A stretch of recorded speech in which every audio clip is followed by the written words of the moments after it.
One of the things that separates us from most other animals is our peculiar relationship with time. We're much more aware of our position in time compared to any other animal out there. Most animals aren't even aware of the passage of time, but we manage to be aware of the past, present, and the future. To be more specific, our minds are more aware of the flow of time. Our bodies are eternally stuck in the present, but that doesn't stop our minds from time traveling. And our minds engage with our past, with our present, and with our future in different ways. We engage with our past through our memories. Memory can get complicated, but it's basically all the things that we remember. And there are many types of memories, but the one we're thinking about right now is the one where we can recall past events and actions. Now, it's important to note that memory isn't an objective retelling of our pasts. We're not exactly video recorders that capture everything we experience. In fact, our memories are a lot more unreliable than most people would like to believe, and they're quite easy to influence. And it's for this reason that eyewitness accounts are oftentimes wrong, which makes its use in court all the more baffling. No, memory isn't meant to be an objective retelling of the past. Memory is a tool. It's supposed to help you retain important information to inform your future actions. You remember things that are meaningful to you, so you know to seek it in the future. You remember dangerous things, like the touch of a hot pan or a sharp blade, so that you stay away from these things and stay safe. Memory is ultimately there to help you survive in a complex world, and it's in this way that the past affects us. But sometimes we get stuck in the past. Sometimes certain events in our lives can make us traumatized. Sometimes we learn lessons that we're not supposed to learn. It could be negative beliefs about ourselves. It could be a distrust of other people. It could be a lot of things. The tragic thing here is that these lessons may have been necessary to learn to survive during that time. Now here's an example of that.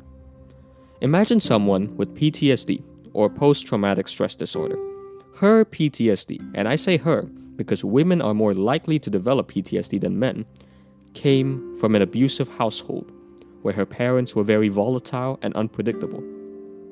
There is a good chance this woman would develop a heightened awareness of facial expressions and become overly focused on cues for negative emotions.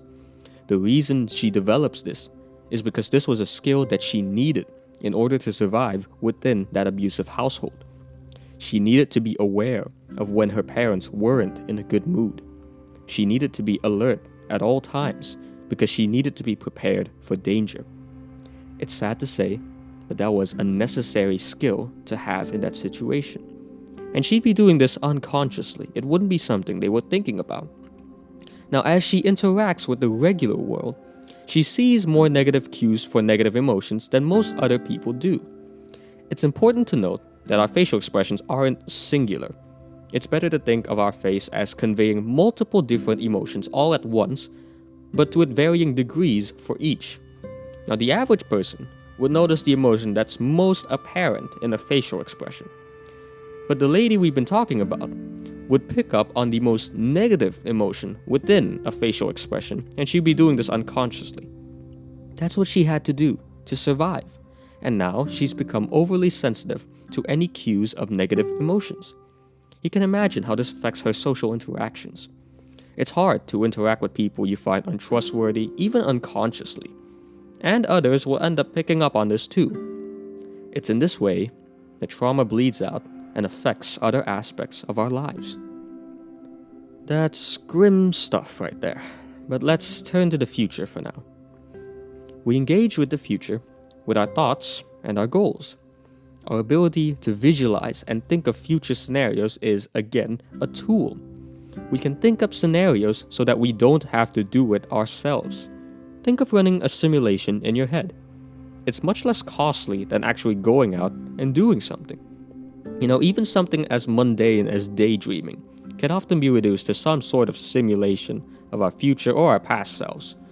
Now, it's worth noting that our simulations are often influenced by our pasts and our memories. In fact, they use the same systems in the brain, which suggests that memories are necessary to make up future thoughts. Which is great, until it's not, and someone's experienced a troubled past. Now, we've talked about how we can get stuck in the past.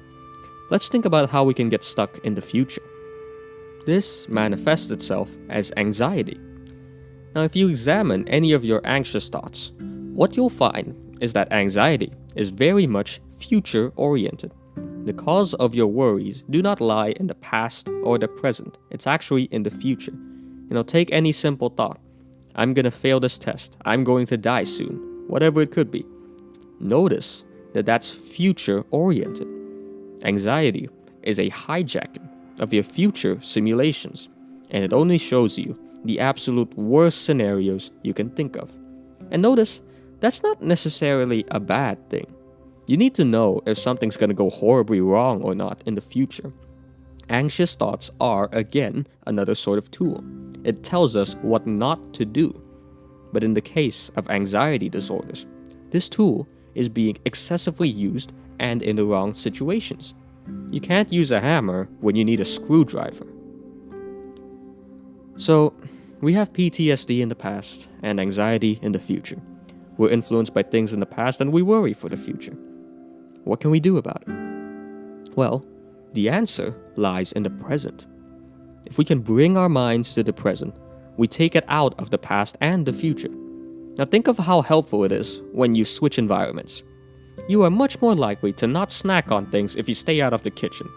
It's a lot easier to work on your dieting habits when you're not surrounded by food. And the same works with our minds and where it lies in time. Enter mindfulness. Mindfulness is a type of meditation that takes you into the present and increases present awareness. Mindfulness is a simple and effective way of changing the environment of your mind away from past trauma and future worries and into the present moment. Mindfulness is an evidence-based intervention, and there have been numerous scientific investigations that can attest to its benefits, from less stress to less work burnout to better moods overall. Now, there are some caveats to mindfulness. If someone's had a particularly traumatic experience, mindfulness practices can potentially make things worse. Mindfulness should not be seen as a replacement for genuine clinical treatment, although it can certainly help. It's not a medicine. Think of it as a supplement. Now, if you keep yourself healthy, then there's less chance of illness occurring. So I'm going to close with a simple mindfulness exercise we can do together. Breathe in and breathe out. Notice your breath and notice the thoughts that come through your head.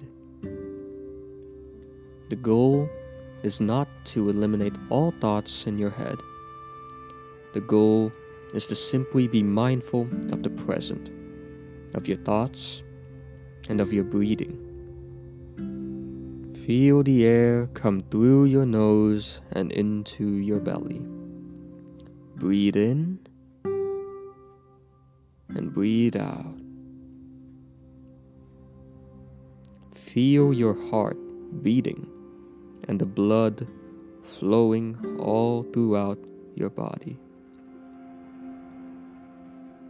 Feel the vigor and the energy and the relaxation flow through your body. And when your thoughts wander, come back to your breathing. Whenever you're ready, you can stop. That was just a simple exercise, and I've linked some more exercises in the description for you to try out. There are many kinds of mindfulness meditations, and some work better than others for different people. You should definitely experiment with a few different kinds before you make any judgments. Our minds are capable of amazing things. We can dream up countless future possibilities, and we're informed by our previous experiences. But sometimes our minds can go wrong. And when that happens, the practice of mindfulness, of staying grounded in the present, can be just what we need to work things out and to get back on track.